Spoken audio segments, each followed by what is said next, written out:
اللهم صل وسلم وبارك على سيدنا محمد وعلى اله وصحبه اجمعين. صباح الفل، يا صباح الورد، صباح الياسمين، صباحكم مليان خير ورضا وامل وتفاؤل واطمئنان وراحه بال. كل يوم بتزهقي من طريقه الفراخ اللي بتعمليها، مره مسلوقه، مره متحمره في الفرن، مره كده مره كده. لا، تعالي اعملها لك بطريقه وتتبيله تحفه وتجنن وكمان اقتصاديه، يعني ما فيهاش اي تكلفه خالص. معايا كده كام فص من الثوم مفرومين ناعم، احطهم في طبق، ومعايا شويه من الزعتر الفريش، لو عندك مجفف تمام هيديكي نفس النتيجة بالظبط. هنحطهم كده ونحط عليهم شوية من مع نص معلقة من هريسة الشطة علشان نعمل تتبيلة جبارة للفراخ بتاعتي. وكمان معايا علبة صغيرة من الزبادي. هديهم تقليبة بقى، وهحط عليهم الزعتر زي ما قلنا شوية كده صغيرين، ونسيب شوية للخضار بتاعنا. ومعايا التوابل بقى، فلفل اسود وكمون وملح وشوية من البهارات المشكلة، وكمان شوية من ذرة صغيرة خالص من الزعفران البودر، او ممكن تستبدليها بشويه من الكركم. هحط بقى شويه زيت واديهم تقليبه كده كويسه. وطبعا حطي ليمون، انا نسيت احط ليمون فحطيته في الاخر خالص. لما افتكرته جيت اقطع الخضار لقيته قدامي، قلت لس اعصرها دلوقتي ما فيش مشكله، اهم حاجه ان هي تقعد في التتبيله مده كويسه. كنت مشرحه بقى الفراخ بتاعتي كده تشريح خفيف كده، كل حته كده مشرحاها تشريحتين ثلاثه عشان التوابل بتاعتي تدخل فيها كده وتتبل تتبيله كويسه. هندي نقلبهم كده كويس ونعمل لها مساج كويس، وهنسيبها على جنب تتركن نص ساعه ساعه لحد ما تشرب التتبيله بتاعتي، وتبقى التتبيله كده شربتها وتبقى متنغنغه بيها. اهم حاجه تدخلي التتبيله تحت الجلد كده، في الفتحات اللي احنا فتحناها فيها. نركنها بقى على جنب، ونبتدي نجيب الخضار بتاعنا. لما افتكرت الليمون بقى قلت اعصره كده على الوش وهديله تقليبه بقى.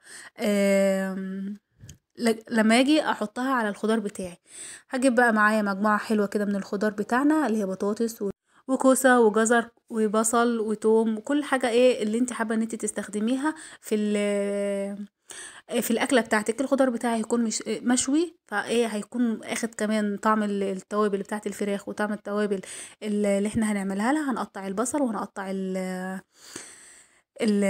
الخضار بتاعي كله جوليان، يعني قطع بس تكون قطع سميكة شوية، عشان هنغطيها وندخلها الفرن. هتاخد معايا وقت في السوا، خليها قطع كبيرة كده علشان ما تتهريش معاكي وهي بتستوي. قطعت بقى البصل والكوسه والبطاطس، وكمان قرن فلفل كده. وطبعا بقى على حسب نوع الخضار بتقطعيه، يعني مثلا الجزر بياخد سوا شويه فقطعته اصغر حاجه.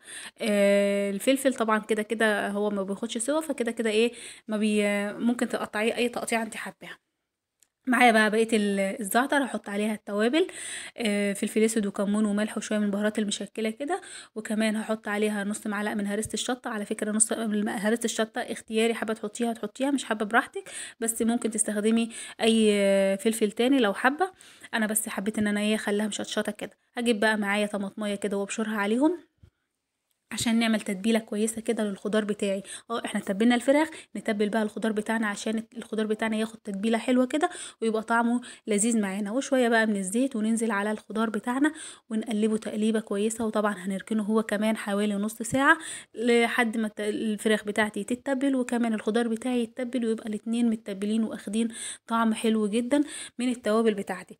بعد ما هركنهم بقى على جنب زي ما قلنا، ونرجع تاني علشان نولع الفرن بتاعنا ونبتدي ندخلهم الفرن. هجيب بقى الفراخ اقلبها كويس علشان الليمون اللي حطيته على وشها، واروح جايه بقلبهم واحطهم على وش الفراخ كده، اللي على وش الخضار بتاعي. وعندك بقى ورق زبده، عندك فويل، اي حاجه موجوده عندك تغطي بيها، او ممكن تدخليها الفرن كده عادي اي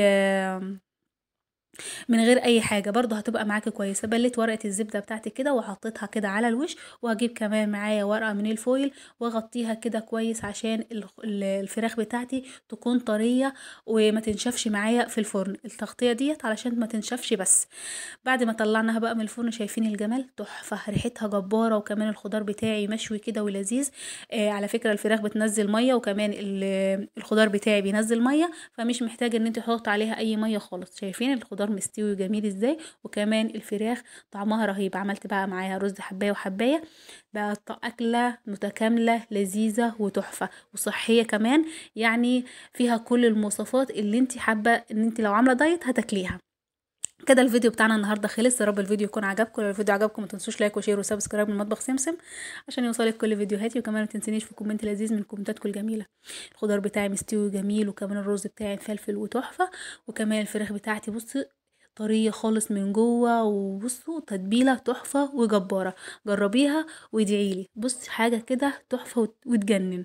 يلا بقى جربيها وصدقيني مش هتندمي. جربيها وقولي لي ايه رأيك فيها في التعليقات. هتلاقيها تحفة وتجنن وهتعجب ولادك جدا، وهتحبيها وهتحبي ان انت تعملي الاكل بتاعك صحي من غير اي دهون كتير، وكمان من غير اي تكلفة خالص. كلها توابل موجودة عندك في البيت. اشوفكم في فيديو جديد. باي.